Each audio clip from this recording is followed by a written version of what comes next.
বিসমিল্লাহির রহমানির রহিম। আসসালামু আলাইকুম। মিতি সহজরান্নার সমাহারে আপনাদের সবাইকে আজকেও স্বাগতম জানিয়ে চলে আসলাম খুবই মজার একটি ভর্তা রেসিপি নিয়ে। সেটি হলো কাঁকরোল ভর্তা রেসিপি। আপনারা তো কম বেশি অনেক রকম ভর্তাই তৈরি করে খেয়েছেন, আমিও তৈরি করে দেখিয়েছি আমার চ্যানেলে। আজকে আপনাদেরকে তৈরি করে দেখাবো খুব মজার একটি ভর্তা রেসিপি, সেটি হলো কাঁকরোল ভর্তা রেসিপি। আর এই ভর্তাটা কিন্তু তৈরি করতে কোনো রকম ঝামেলা লাগে না, খুব সহজভাবে কিন্তু এই ভর্তাটা তৈরি করে নেওয়া যায়, আর খেতে কিন্তু ভীষণ মজার। তো চলুন দেখে নিই কীভাবে রেসিপিটি তৈরি করছি। আর হ্যাঁ, আমার রেসিপিটি যদি দেখতে দেখতে আপনাদের ভালো লাগে অবশ্যই লাইক কমেন্ট শেয়ার করতে ভুলবেন না। তো এখানে আমি হাফ কেজি পরিমাণ কাঁকরোল নিয়েছি। কাঁকরোলগুলো খুব ভালো মতো আমি ধুয়ে নিয়েছি।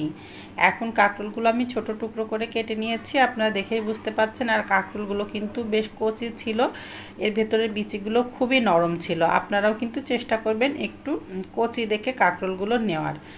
আর এখানে আমি একটি মাঝারি সাইজের আলু নিয়েছি। আলুগুলো আমি ঠিক এইভাবে চিকন চিকন করে কেটে নিয়েছি। আলুটা দিলে যেটা হয়, কাঁকরোল ভর্তাটা একটু আঠালো হয়, খেতেও ভালো লাগে। তবে আপনারা যদি কেউ না দিতে চান আলুটা, তাহলে বাদ দিতে পারেন। তো চুলাতে আমি একটি পাত্র নিয়ে নিয়েছি। কাঁকরোল আর আলু এ দুটো আমি একটু সেদ্ধ করে নিব, এই জন্য আমি একটি পাত্র নিয়ে নিলাম চুলাতে।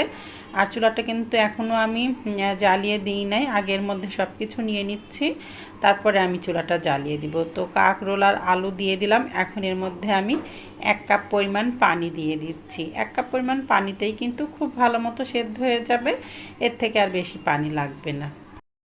তো এখন এর মধ্যে আমি দিয়ে দিচ্ছি সামান্য পরিমাণ 1/4 চা চামচ পরিমাণ হলুদের গুঁড়া।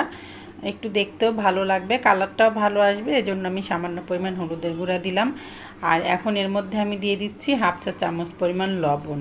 পরে ভর্তাতে তো লবণটা ব্যবহার করবই, এই জন্য এখন আমি একটু পরিমাণে কম লবণটা এখানে ব্যবহার করলাম। এখন এগুলো আমি একটু নাড়াচাড়া করে সব একসাথে মিশিয়ে নিব।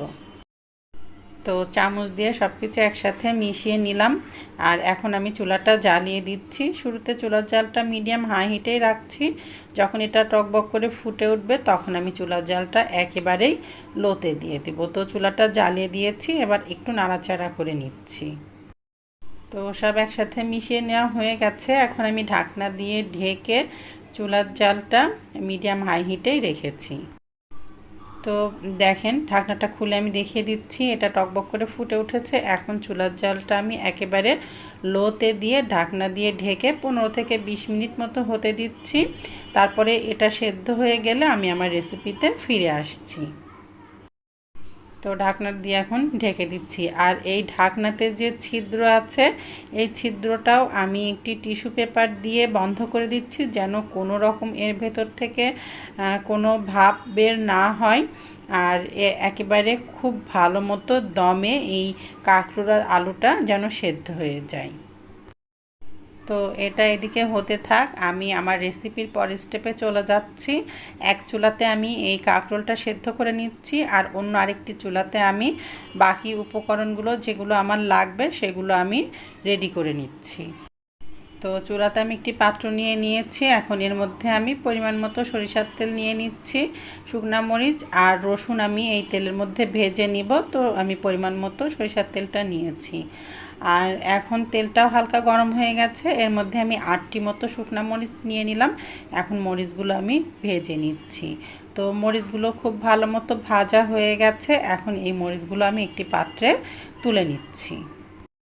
তো মরিচগুলো তুলে নিয়েছি। এখন এই তেলের মধ্যেই আমি রসুনগুলো ভেজে নিচ্ছি। তো রসুনগুলো কিন্তু আমি পাতলা করে কেটে নিয়েছি।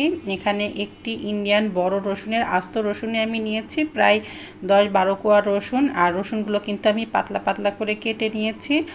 আর অবশ্যই রসুনগুলো পাতলা করে কেটে নেবেন। আর রসুন ভাজার সময় চুলার জালটা অবশ্যই একেবারে লোতে দিয়ে ভাজবেন, নতুবা দেখা যাবে যে রসুনের ওপরের অংশটা পুড়ে গেছে বা কালার চলে এসেছে, ভেতরটা শক্ত আছে। তো এই জন্য অবশ্যই চুলার জালটা লোতে দিয়ে রসুনগুলো নরম করে ভেজে নেবেন, আর এভাবে ব্রাউন কালার করে ভেজে নেবেন। তো রসুনগুলো আমার ভাজা হয়ে গেছে, রসুনটার ভেতরটাও খুব ভালো মতো সেদ্ধ হয়ে গেছে। এখন রসুনগুলো আমি অন্য একটি পাত্রে তুলে নিয়েছি। তো দেখেন, রসুন আর মরিচটা আমি অন্য পাত্রে তুলে নিয়েছি। এখন আমার রেসিপির পরের স্টেপে চলে যাচ্ছি।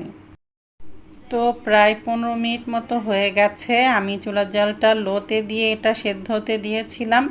তো দেখেই বোঝা যাচ্ছে যে কাঁকরোল, আলু সব কিছু খুব ভালো মতো সেদ্ধ হয়ে গেছে। আর দেখেন, আমি আপনাদেরকে দেখিয়ে দিচ্ছি, দেখেন কতটা ভালো মতো সেদ্ধ হয়ে গেছে। তো এগুলো সেদ্ধ হয়ে গেছে, কিন্তু নিচে অনেকটাই পানি জমা আছে। তো এখন আমি চুলার জালটা বাড়িয়ে দিয়ে এই পানিটা একেবারেই শুকিয়ে নিব, যেন এর মধ্যে কোনো রকম পানি ভাবটা না থাকে। পানি ভাবটা থাকলে কিন্তু খেতে ভালো লাগবে না এই ভর্তাটা। এই জন্য চুলার জালটা বাড়িয়ে দিয়ে অবশ্যই পানিটা কমিয়ে বা শুকিয়ে নিতে হবে। আপনারা 15 মিনিট পরে ঢাকনা খুলে দেখে নেবেন, যদি দেখেন যে আলু আর কাঁকরোলটা সেদ্ধ হয়ে গেছে কিন্তু পানি আছে, তাহলে অবশ্যই চুলার জালটা বাড়িয়ে দিয়ে পানিটা কমিয়ে নেবেন বা শুকিয়ে নেবেন। আর যদি দেখেন যে 15 মিনিট পরে ঢাকনা খুলে আলু আর কাঁকরোলটা সেদ্ধ হয় না, একটু শক্ত আছে, তখন আপনারা আবারও কিছু সময় ঢাকনা দিয়ে ঢেকে এটি সেদ্ধ করে নেবেন। তারপর চুলার জালটা বাড়িয়ে দিয়ে পানিটা শুকিয়ে নেবেন। তো দেখেন, চুলার জালটা বাড়িয়ে দিয়ে আমি পানিটা একেবারে শুকিয়ে নিয়েছি। আপনারা দেখেই বুঝতে পাচ্ছেন তলার দিকটা একটু লাগা লাগা ভাব হয়ে এসেছে। ঠিক এইভাবেই কিন্তু পানিটা কমিয়ে বা শুকিয়ে নিতে হবে। তো আমি একটু চামচ দিয়ে এটা একটু ভর্তা ভর্তা করে নিচ্ছি। গরম আছে অনেকটা, এই জন্য আমি একটু চামচ দিয়ে ভর্তা ভর্তা করে নিচ্ছি। যদিও আমি হাত দিয়ে এটা ভর্তা করে নিব, তো একটু আমি তাও এভাবে একটু ভর্তা ভর্তা করে নিচ্ছি। আর এখন চুলাটা বন্ধ করে দিয়ে এটি একটি পাত্রের মধ্যে ঢেলে নিব এবং একটু ঠান্ডা হতে দিব। এই কাঁকরোল ভর্তাটা কিন্তু খেতে খুব মজার, তৈরি করতেও কোনো ঝামেলা নেই। আপনারা কিন্তু বাড়িতে একবার হলেও তৈরি করে খেয়ে দেখতে পারেন, ইনশাল্লাহ নিরাশ হবেন না। তো এখন আমি ভর্তাটা করে নিব। এই জন্য এখানে আমি 5টি শুকনো মরিচ নিয়েছি 4টি মাঝারি সাইজের পেঁয়াজ কুচি, আর যে রসুনটা ভেজে নিয়েছিলাম সেটা নিয়েছি। এখন এর মধ্যে আমি দিয়ে দিচ্ছি 1.25 চা চামচ পরিমাণ লবণ। যেহেতু আমি কাঁকরোলটা 1/2 চা চামচ লবণ দিয়ে সেদ্ধ করে নিয়েছিলাম, এই জন্য এখানে আমি 1.25 চা চামচ লবণই ব্যবহার করলাম। আর হ্যাঁ, ঝালটা কিন্তু আপনারা আপনাদের মুখের স্বাদ অনুযায়ী কম বেশি করে নিয়ে নেবেন। আমি যেহেতু বেশি ঝাল খেতে পারি না, এই জন্য আমি একটু কম নিয়েছি। আপনারা যদি বেশি ঝাল খেতে পারেন, তাহলে এখানে আপনারা একটু বেশি ঝাল নিয়ে নিতে পারেন। এই বর্ষার সময় বা এই গরমের সময় যদি কোনো কিছুই খেতে ভালো না লাগে, তাহলে কিন্তু আপনারা গরম গরম ভাতের সাথে এই রকম কাঁকরোল ভর্তাটা তৈরি করে খেতে পারেন।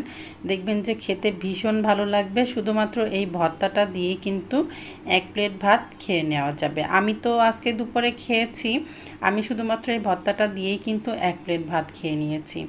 তো আপনারাও কিন্তু বাড়িতে একবার হলো এই ভর্তাটা তৈরি করে খেয়ে দেখতে পারেন। খেতে কিন্তু ভীষণ মজার, আর তৈরি করতেও কিন্তু কোনো রকম ঝামেলা লাগে না। আর আমি কিন্তু এই ভর্তাটাতে কোনো রকম ধনিয়া পাতা ব্যবহার করি নাই। আপনারা চাইলে কিন্তু এখানে সামান্য পরিমাণ ধনিয়া পাতাও নিতে পারেন। তো আমি একটু সরিষার তেলের মধ্যে দিয়ে দিলাম প্রায় 1 থেকে 2 টেবিল চামচ পরিমাণ। এখন সরিষার তেলটা দিয়েও পেঁয়াজটা মেখে নিয়েছি। এবার এর মধ্যে সেই সেদ্ধ করে রাখা কাঁকরোলটা নিয়ে নিচ্ছি। তো এখন আর কি করার, সব কিছু একসাথে খুব ভালো মতো হাত দিয়ে মেখে নিতে হবে। আর ভর্তাটা কিন্তু হাত দিয়ে মেখে নিলেই খেতে বেশি সুস্বাদু হয়। আর আপনারাও চেষ্টা করবেন হাত দিয়ে ভর্তাটা মেখে নেওয়ার। তো আমি ভর্তাটা মেখে নিচ্ছি, তারপর আবার আমার রেসিপিতে ফিরে আসছি। তো ভর্তাতে একটু তেল কম মনে হচ্ছিল, তো আমি আবারও প্রায় 1 টেবিল চামচ পরিমাণ সরিষার তেল এখানে দিয়ে দিলাম। এখন এই তেলটা দিয়ে আবারও একটু ভালো মতো মেখে নিচ্ছি। তো ভর্তাটা করা শেষ। তো দেখেন কতটা লোভনীয় হয়েছে ভর্তাটা দেখতেও লোভনীয়, খেতেও কিন্তু ভীষণ মজার। গরম গরম ভাতের সাথে কিন্তু খেতে খুবই ভালো লাগে। আপনারা কিন্তু এই বর্ষার সময় বা এই গরমের সময় কিন্তু এরকম একটি ভর্তা তৈরি করে খেতে পারেন, ইনশাল্লাহ নিরাশ হবেন না। গরম গরম ভাতের সাথে তো অসাধারণ লাগে এই ভর্তাটা। তো রেসিপিটি যদি ভালো লাগে তাহলে লাইক, কমেন্ট, শেয়ার করতে ভুলবেন না। তো আজকের মতো আমি এখানেই রাখছি। আসসালামু আলাইকুম, আল্লাহ হাফেজ।